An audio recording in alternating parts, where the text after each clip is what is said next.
Superhits song के साथ आज हम दौर करेंगे 1970 का हेमा मालिनी राजेंद्र कुमार। तो नमस्कार दोस्तों, दिवांश दुबे बॉलीवुड स्टोरी में एक बार फिर आप लोगों का बहुत बहुत स्वागत है। जी हाँ दोस्तों, जैसा कि हमने आपको कई वीडियो में जानकारी हेमा मालिनी से रिलेटेड वीडियो में दी है और अन्य कलाकारों के बारे में भी आपको हम इसी चैनल के माध्यम से बताते रहते हैं, जिनके बारे में हमारे कई फैंस भी हमसे जानकारी लेने के लिए उन एक्टरों के बारे में कमेंट भी करते हैं। आखिरकार तो हम उन्हीं अभिनेत्री और उन्हीं एक्टरों के बारे में जानकारी देते हैं, लेकिन खूबसूरत एक्टिंग हेमा मालिनी की आज भी लोग को बेहद पसंद है, जिन्होंने अपने बॉलीवुड में कई अभिनेत्रियों को पीछे छोड़कर अपना नाम रिकॉर्ड कायम किया। यहाँ तक ही नहीं, बॉलीवुड से लेकर राजनेताओं दल तक उन्होंने कामयाबी का जो झंडा फहराया है वो आखिरकार हेमा मालिनी की काबिल तारीफ रही है। लेकिन इनकी प्रशंसा जितनी की जाए उतनी कम है। अगर बॉलीवुड में सबसे ज़्यादा अवार्ड जीतने वाली 80 और 70 के दशक में कोई भी रहा तो सिर्फ हेमा मालिनी रही, और इसके बाद इन्हें मथुरा से 2 बार सांसद टिकट भी मिला, जिससे बताया जाता है कि हेमा मालिनी इतना खुश नसीब एक्टर कोई नहीं रहा, जिनकी खूबसूरत ज़िंदगी भी बहुत ही बढ़िया से चल रही है। दोस्तों बता दें कि इन्होंने फिल्मों के साथ साथ राजनीतिक दल और अपने हमसफ़र का भी खूब इन्हें प्यार मिला है, और आज भी सुहागन का भी इन्हें सुख प्राप्त है, जिसकी वजह से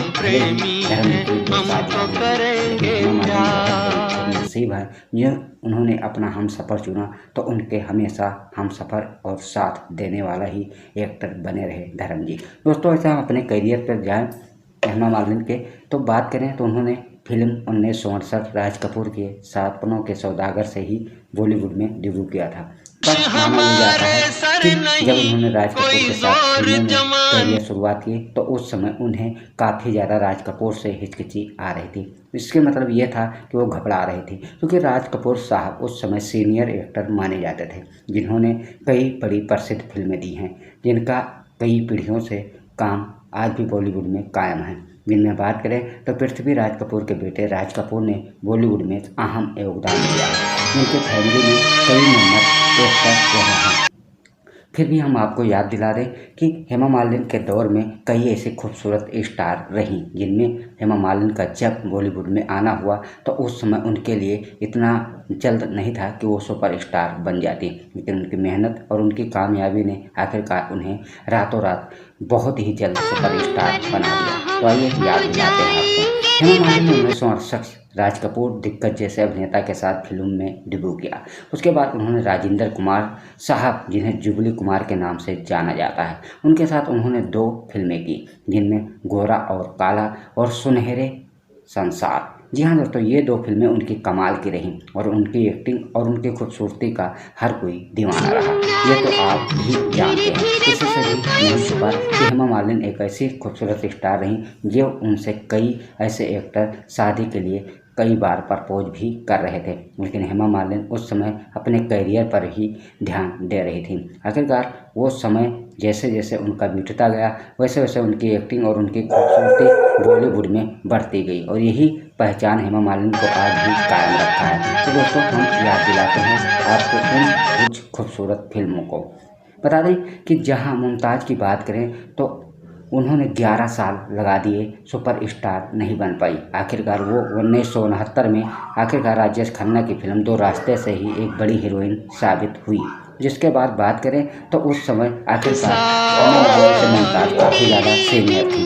वहीं अगर दोहराया जाए तो रोहिदा रहमान और सारा बानो जैसी अभिनेत्रियों का उस समय राज चलता था, और शम्मी कपूर साहब उस समय सबसे बड़े डांसर और सुपरस्टार कलाकार माने जाते थे। लेकिन हेमा मालिनी के कामयाबी के पीछे कई राज रहे, जो उन्होंने बड़े बड़े एक्टरों और सुपरस्टारों कलाकारों के साथ कभी भी फिल्में नहीं छोड़ी, लगातार करती गई। इस वजह से उन्हें पहचान मिलती गई।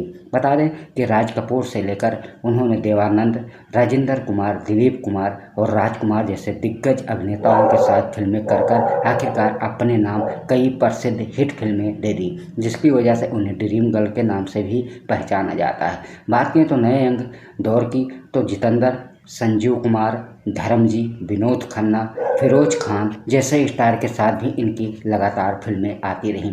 बता दें कि 70 और 80 के दशक में हर खूबसूरत अभिनेत्रियों को छोड़कर सिर्फ चारों तरफ हेमा मालिनी का ही नाम चलने लगा और ये प्रसिद्ध भी काफ़ी हुई, जिससे इनकी कई लगातार 1970 और 75 के बीच कई सुपरहिट फिल्में आईं, जिनमें धर्मजी के साथ इनकी सुपरहिट फिल्में सबसे ज़्यादा सीता और गीता और शोले जैसे, जो इन्हें अमर फिल्म बना दिया। और यही वजह थी कि हेमा मालिनी आखिरकार बॉलीवुड पर राज करने लग गई। यहाँ तक माना जाता है कि इन कलाकारों में कई एक्टर इनसे शादी करने के लिए सबसे ज़्यादा उतावले थे, जिनमें नाम आता है संजीव कुमार, जिन्होंने आखिरकार एक तरफा प्यार हेमा मालिनी से करते थे। ऐसा नहीं था कि हेमा मालिनी उन्हें नहीं पसंद करती थी, बिल्कुल, पर वो इतना जल्द में संजीव कुमार से शादी करने नहीं चाहती थी।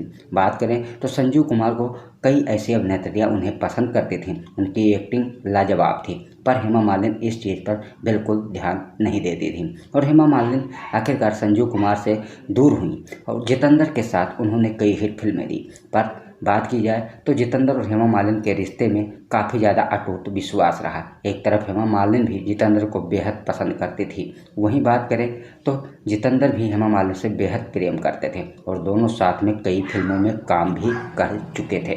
पर बात वहाँ बिगड़ गई जब जितेंद्र की माँ को बेहद पसंद नहीं था कि अगर वो जितेंद्र की और उनकी माँ की बहू बनेगी हेमा मालिनी तो शायद बात बॉलीवुड में काम नहीं करने देंगी। और यही वजह था कि जब उन्हें बॉलीवुड में काम करने को नहीं मिलेगा तो हेमा मालिनी बिल्कुल ये उन्हें नहीं पसंद था और यही वजह से वो जितेंद्र से दूरियां बनाने लग गई थी। पर बात की जाए तो उन्होंने धर्म जी के साथ हिट फिल्में देने के बावजूद भी 1980 में जब शादी कर ली तो ऐसा नहीं रहा कि उन्होंने कई हिट फिल्में ना दी हों। बता दें 1981 में उन्होंने एक बार फिर अपने नाम एक बड़ी फिल्म देकर झंडा गाड़ दिया। माना जाता है कि जिन एक्टरों की शादी हो जाती है वो शायद बात बॉलीवुड में वो नाम नहीं कमा पाते, लेकिन बिल्कुल ऐसा नहीं था। आखिरकार मनोज कुमार के साथ उन्होंने क्रांति में फिल्म कर एक बार लोगों को फिर बता दिया कि अभी भी उनके अंदर टैलेंट की कोई कमी नहीं है।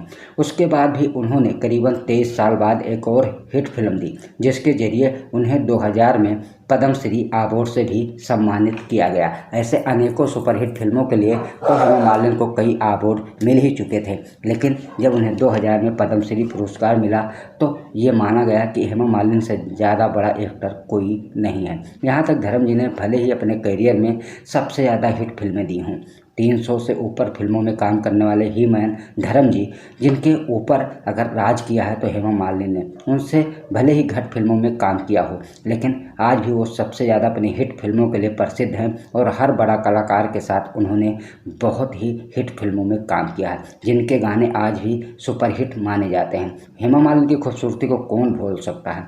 उनकी याददाश्तों में कई एक्टर समाये हुए थे, जिनमें हम आपको याद दिला दें कि हर एक्टर के साथ फिल्मों करने में घबराहट होती थी, जैसे कि राजकुमार साहब, जिन्हें सबसे ज़्यादा रिस्कखोर और प्रसिद्ध एक्टर माना जाता था। राजकुमार के साथ फिल्मों में काम करना बहुत बड़ी बात थी, लेकिन हेमा मालिनी ने लाल पत्थर में काम कर कर एहसास दिला दिया था कि उनके जैसा खूबसूरत स्टार कोई नहीं है और वो जिस फिल्मों में काम करती हैं वो सुपर हिट ही हो जाती है। और यही यकीन बड़ी बड़ी अभिनेत्रियों को घमंड की वजह से हेमा मालिनी ने हर अभिनेत्रियों का रिकॉर्ड तोड़ने में कामयाब रहीं। जैसे कि उनके ऊपर मुमताज़ राज करती थी, लेकिन जिन जिन फिल्मों को मुमताज़ ने छोड़ा हेमा मालिनी ने कर कर आखिरकार एक बड़ी स्टार कहलाई। तो दोस्तों, हेमा मालिनी के लिए 2 शब्द जरूर लिखिएगा। वीडियो पसंद आए तो